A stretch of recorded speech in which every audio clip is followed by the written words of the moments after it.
ஹஜ்ரத் ஆயிஷா ரொம்ப சிரமப்பட்டு போனாங்க. மாதவிடாய் வந்ததில்லை. பெருமானார் சொன்னாங்க ஆயிஷாவை பார்த்து, அல் அஜ்ரு அலா கத்ரி நஸப், நீ எவ்வளவு கஷ்டப்படுகிறாயோ அவ்வளவு கூலின்னு சொன்னாங்க. எந்த அளவுக்கு நடந்தீங்களோ அந்த அளவுக்கு கூலி. அதனால தான் ஹஜ்ஜுக்கு போகிறதுக்கு முன்னால ஒரு 5 கிலோமீட்டர் 10 கிலோமீட்டர் நடைபயிற்சி எடுத்துகிட்டு தான் ஹஜ்ஜுக்கு போகணும். யாராவது அடுத்த வருஷம் ஹஜ்ஜுக்கு போகணும்னு நினச்சிங்கன்னு சொன்னால் ஒரு 6 மாதத்துக்கு முன்னாலேயே பள்ளப்பட்டிலேருந்து அரவக்குறிச்சி வரைக்கும் நடங்க. நடந்துட்டு போனீங்க அங்கே போய் தப்பிச்சிங்க, நடக்காமல் போனீங்க அங்கே போய் படுத்துருவீங்க, முடிஞ்சு போச்சு, அவ்வளோதான். இந்த பிரச்சனை புலம்பெல்லாம் எதனால் இங்கே நடக்கலை, இங்கே நடக்கலை. பக்கத்தில் உள்ள மளிகை கடைக்கு போகிறதுக்கும் ஒரு டர்னு வண்டி எடுத்துகிட்டு போயிடுவார். அங்கே நடந்து தான் ஆகணும், வேற வழி கிடையாது. யாரையும் குறை சொல்லி புலம்பெல்லாம் இல்லை. இப்போ பார்த்தா தேவையில்லாமல் சிலர் பதிவுகளை போட்டு ஹஜ்ஜுடைய அனுபவத்தில் நல்லதை மட்டும்தான் சொல்லணும். தகாததை சொன்னீங்கன்னா அடுத்து பலர் ஹஜ்ஜுக்கு போகிறத நீங்கள் தடுக்கிறீங்கன்னு அர்த்தம். சில குறிப்புகள் சொல்லலாம், இப்படி இப்படி செய்யுங்க. இப்போ நான் சொல்கிறேன் இல்லையா, நடந்து பழகுங்க. ஹஜ்ஜுக்கு முன்னால் ஒரு 5 கிலோமீட்டர் 6 கிலோமீட்டராவது நடந்து பழகுனா கொஞ்சம் ரிலாக்ஸாக இருக்கலாம். பெரிய அளவில் அதிர்ச்சி இல்லை. நடக்காதவெல்லாம் போனால் மாட்டிக்கிட்டான்னு அர்த்தம். ஏன்னா இன்றைய அனுபவம், இன்னைய சூழ்நிலையில் முஸ்தலிஃபால இருந்து மினாவுக்கு நடந்து தான் ஆகணும். வாகனத்தில் போய் பிரயோஜனம் இல்லை. ஒன்று காசு போகும், அவ்வளோதான். அவனும் வழியில் எங்கேயாவது இறக்கி விடுவான். அவன் இறக்கிற இடத்துல இருந்து திருப்பி நீங்கள் உங்கள் கூடாரத்துக்கு 5 கிலோமீட்டர் நடந்தான் ஆகணும். அதுக்கு தான் முஸ்தலிஃபாலேருந்து நடந்துருங்க அப்படின்னு சொல்கிறதெல்லாம். அருமையானவர்களே, இந்த புலம்பல்கள் பெருமானாருக்கும் ஒட்டகம் காணா போச்சு, சாமான்கள் காணா போனது. சில ஹாஜிகள் பெருமானார் காலத்தில் இறந்தாங்க.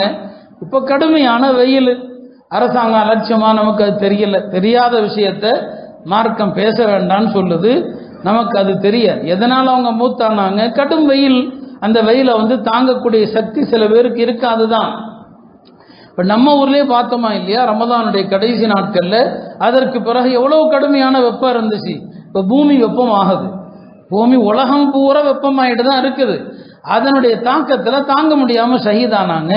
இதை போய் அரசு ஒன்றும் செய்ய முடியாது. இந்த வெப்பத்தை அரசாங்கம் என்ன செய்ய முடியும்? அதனால யாரையும் புலம்பாமல் அந்த ஹாஜிகளுக்கு ஒரு புனிதமான அமல் செய்கிற நேரத்தில் அல்லாஹ் இறப்ப கொடுத்துருக்கிறான். அவங்க புனிதவான்கள். ஏன்னா அல்லாவுக்கு 2 கண்ணீரும் பிடிக்கும், 2 பொழுதியும் பிடிக்கும். சரிங்களா? அல்லாவுடைய பாதையில் கண் விழித்து காத்த கண்கள், அல்லாவுடைய அச்சத்தினால் அழுத கண்கள், இந்த 2 கண்ணீரும் அல்லாவுக்கு பிடிக்கும். அதே மாதிரி தான் 2 இடத்துல ஏற்பட்ட தழும்புகள் புழுதிகள் அல்லாவுக்கு பிடிக்கும். ஒன்று அல்லாவுடைய பாதையில் போர் செய்யும் போது ஏற்பட்ட காயங்கள், இன்னொன்று ஹஜ்ஜில் ஏற்பட்ட காயங்கள். அந்த புழுதி கூட அல்லாவுக்கு பிடித்தமானது. எனவே நடந்து நடந்து கால்கள் கொப்பளமாக இருந்தால் அல்லாவுக்கு பிடித்தமானது அது. அதனால அவர்களுடைய இறப்பு ரொம்ப புனிதமான இறப்பு. அவங்க மறுமையில் ஹாஜிகளாக தல்பியா சொல்லிட்டே எஞ்சிப்பாங்க. யார் எப்படி மௌத்தாகிறானோ அப்படிதான் எழுப்பப்படுவான். இவங்க தல்பியாவோடு எழுந்திருப்பாங்க. அந்த மரணத்தை ரொம்ப பெருசுபடுத்தக்கூடாது. எல்லா காலத்திலும் நடப்பது.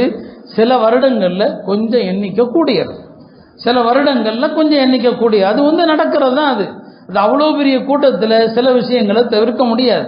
நம்ம அதுக்காக அதை பெரிய பூதாகரப்படுத்தி சில பேர்லாம் பேசி அனுப்பியிருக்கிறாங்க, இனிமேல் ஹஜ் கமிட்டியில் போகாதீங்க, எல்லாரும் என்ன டிராவல்ஸில் போகிற அளவுக்கு எல்லார்ட்டையும் இப்போ காசு இருக்குதா என்ன?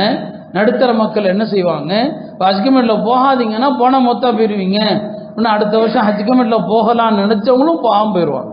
நீங்கள் ஹஜ்ஜுக்கு போகிற அமலை தடுக்கிறீங்கன்னு அர்த்தம். அதனால் இந்த மாதிரி இணையங்களில் சமூக வலைத்தளங்களில் ஹஜ்ஜை குறித்த தப்பான செய்திகளை பரப்பக்கூடியவர்கள் தயவு செய்து இந்த பிரச்சாரத்தை நிறுத்துங்க. நீங்கள் செய்கிறது நல்ல விஷயம் இல்லை, பாவம். நீங்கள் என்ன சொல்லலாம்? எதனால் இந்த மாதிரி விபத்துகள் நடந்தது, அதை தவிர்க்க அடுத்த வருஷம் என்ன செய்யலாம், அந்த மாதிரியான சில ஆலோசனைகள் கொடுங்க. அதை விட்டுட்டு நீங்கள் ஹஜ் கமிட்டிலாம் போகாதீங்க, போனால் இப்படி தான் மொத்தா போயிடுவீங்க. இந்த மாதிரி அச்சத்தையும் பயத்தையும் ஏற்படுத்துவது, ஒரு புனிதமான வணக்கத்துக்கு செல்வதை நீங்கள் தடுக்கிறீங்க. ஆர்வமுடைய மக்களை அச்சுறுத்துறீங்கன்னு அர்த்தம். அதெல்லாம் நீங்கள் பார்த்துருப்பீங்க, எல்லாருமே பார்த்த விஷயமா தான் இருக்கும்.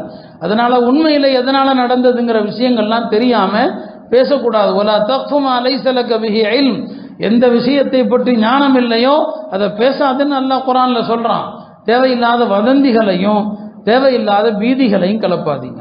இது ஹஜ்ஜுக்கு சென்றவர்கள் நல்ல அனுபவங்களை சொல்லுங்க, நல்ல விஷயத்தை சொல்லுங்க, எல்லாம் நல்லா இருந்துச்சுன்னு சொல்லுங்க, அழகான வார்த்தையை சொல்லுங்க. சில கசப்புகள் இருக்கத்தான் செய்யும். எவ்வளவு பெரிய டிராவல்ஸில் போயிட்டு வாங்க, சில இடங்களில் ஒன்றும் இருக்க. சரி, டெய்லி சாப்பாடு நல்லா இருக்குமா? நல்லா இருக்காது. எந்த பெரிய டிராவல்ஸில் போன ஆள்கள்ட்டையும் கேட்டு பாருங்க, எல்லாமே திருப்தியாக இருக்குது. 100க்கு 100 மார்க்கெல்லாம் யாருக்கும் போட முடியாது. எல்லாத்துலேயும் சின்ன சின்ன நிறைகளும் குறைகளும் இருக்கும். நல்லதை மட்டும் சொல்லுங்க. ஹஜ்ஜுக்கு போயிட்டு வந்தவங்க தகாததை சொல்லாதீங்க, மற்றவங்களை ஆர்வம் ஊட்டுங்க. சில யோசனைகள் சொல்லுங்க, இந்தந்த கஷ்டங்களை தவிர்க்க இந்த மாதிரி செய்யுங்க, இந்த மாதிரி செய்யுங்கன்னு சொல்லுங்க. அனுபவங்களை சொல்லுங்க. கசப்பான விஷயங்களை, நடந்து விட்ட துயரங்களை பெருசா சொல்லி பூதாகரப்படுத்தி ஹஜ்ஜை பயமுள்ள வணக்கமாக தயவு செஞ்சு ஆக்கிடாதீங்க. அந்த மாதிரி சமூக வலைத்தளங்களில் பரப்பியவர்கள் தௌபா செய்யுங்க, அல்லாஹ்ட்ட மன்னிப்பு கேளுங்க.